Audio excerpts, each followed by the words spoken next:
mikir dulu. Inara Rusli dihujat usai marahi netizen tak punya uang saat live. Kini gercep bela diri. Sosok Inara Rusli langsung menjadi perbincangan manakala sikap aslinya diduga terungkap.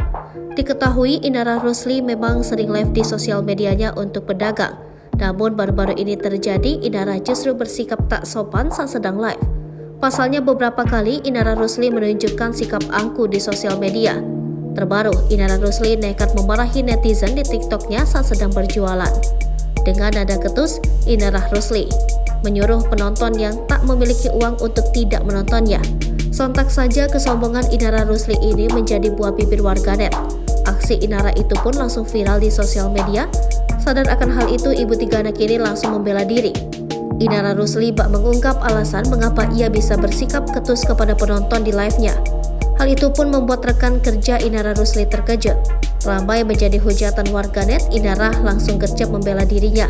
Inara menjelaskan alasan menjawab ketus lantaran banyaknya komentar tak sesuai dengan live yang dilakukannya, sehingga merugikan pihak kliennya. Bahkan Inara tak segan balik memberikan wejangan tentang warganet yang seharusnya siap diperlakukan sama dengan cara mereka memperlakukan public figure. Namun bukan melalui akun pribadinya, Inara justru terlihat berkomentar di salah satu akun gosip. Sebelumnya, sikap heboh Inara Rusli menjadi sorotan manakala ia dianggap tak sopan terhadap warganet. Pasalnya dilansir dari TikTok miliknya, saat itu ibu tiga anak ini tampak sedang menjajalkan dagangannya. Saat membaca komentar, Inara lantas memberi peringatan agar penonton yang tidak punya budget untuk membeli diminta keluar. Mendengar ucapan Inara, rekan kerjanya pun tampak terkejut.